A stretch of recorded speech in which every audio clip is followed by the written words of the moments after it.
નકામો iconic road રાજ્યની નવી બનેલી મહાનગરપાલિકા એમાંથી એક પોરબંદર મહાનગરપાલિકા વિવાદમાં આવી છે।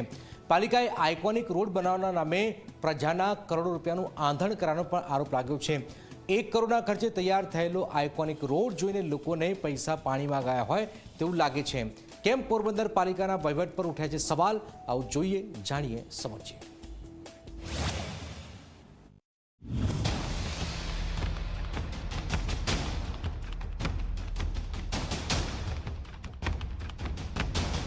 પોરબંદર સુદામાપુરી મહાત્મા ગાંધીનું જન્મસ્થાન, ધાર્મિક મહત્વ ધરાવતી નગરી। તાજેતરમાં જ મહાનગરપાલિકા બનેલું આ શહેર ફરી ચર્ચામાં આવ્યું છે। કારણ છે પાલિકા તંત્રએ આઇકોનિક રોડના નામે કરેલી કામગીરી। પોરબંદરના કમલાબાગથી લઈને રિવરફ્રન્ટ સુધીના રસ્તાને થોડી ઘણી કામગીરી કરી તંત્રએ આઇકોનિક જાહેર કરી દીધો છે।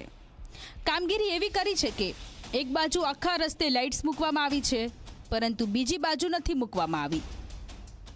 લાઇટના ફાઉન્ડેશન એટલા નબળા છે કે તે ગમે ત્યારે પડી જાય તેવી શક્યતા છે। આ પોરબંદરની પ્રજાને મૂર્ખ સમજતા હોય એવી રીતે નવા નામ દઈ અને આ આઇકોનિક રોડ એને સાબિત કર્યો છે। ખરેખર આ આઇકોનિક રોડ ના કહેવાય। પોરબંદરની જનતાને કોઈ ફાયદો નથી અને જે આઇકોનિક રોડ કર્યો છે એમાં વચમાં પણ જે લાઇટના પોલ ઊભા કરવામાં આવ્યા છે એમાં પણ એના ફાઉન્ડેશન છે એ હાવ નબળા છે। થોડો ઘણો વધારે પવન આવશે તો પોરબંદરની જનતા ઉપર જાનનું જોખમ છે। પ્લસ વચમાં પણ લાઇટ નાખી છે અને સાઈડમાં પણ લાઇટ નાખી છે, તો એમાં મોટો ભ્રષ્ટાચાર છે। વચમાં લાઇટ છે તો સાઈડમાં એવી લાઇટ નાખવાની શું જરૂર હતી? પોલ ઊભા કરીને ખરેખર આ સત્તા ઉપર બેઠેલા માણસો છે એ ભ્રષ્ટાચાર કરવાની આ નવી યોજનાઓ લઈને આવે છે। આ રોડમાં આઇકોનિક શું છે તે શોધવા જવું પડે એમ છે। વિપક્ષ તંત્ર પર ભ્રષ્ટાચારના આરોપ લગાવી રહ્યું છે। આ ડેકોરેટિવ લાઇટ્સ લગાવવા પાછળ જનતાના ટેક્સના પૈસામાંથી 1 કરોડ રૂપિયા જેવી માતબર રકમનો ખર્ચ કરવામાં આવ્યો છે। રસ્તા પર ડામરનું સ્તર પાથરી દેવાતા ડિવાઈડર ગાયબ થઈ ગયું છે અને પાણીના નિકાલ માટેના રસ્તા બંધ થઈ ગયા છે। તંત્રને જ્યારે સવાલ કરવામાં આવ્યો તો તેઓ બચાવની મુંદ્રામાં જોવા મળ્યા। જે અંદરની બાજુ છે એમાં હાલ જગ્યા ઉપલબ્ધ થતી નથી, એના કારણે લાઇટ નાખવામાં આવેલી નથી।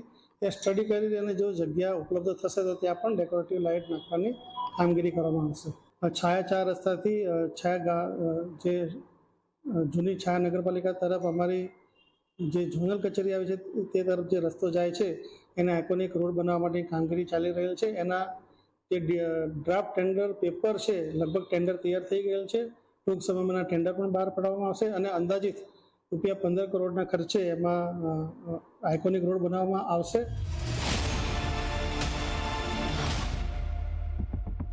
એક આઇકોનિક રોડ પર સવાલ ઉઠી રહ્યા છે ત્યારે તંત્ર તો વધુ એક આઇકોનિક રોડ બનાવવાની તૈયારીમાં છે। આ પ્રજાના ટેક્સના પૈસા છે, તેમની પરસેવાની કમાણી છે, જેનો આવી રીતે આડેધડ વેઠપાટ થતો જોઈ લોકોમાં રોષ જોવા મળી રહ્યો છે। આઇકોનિક રોડ બનાવવાના બદલે પ્રાથમિક સુવિધા વ્યવસ્થિત રીતે મળે તેવી જનતાની માંગ છે। ત્યારે પાલિકાને ક્યારે ભૂલનો અહેસાસ થશે તે જોવું રહ્યું। અજય શિલુ, ઝી મીડિયા, પોરબંદર।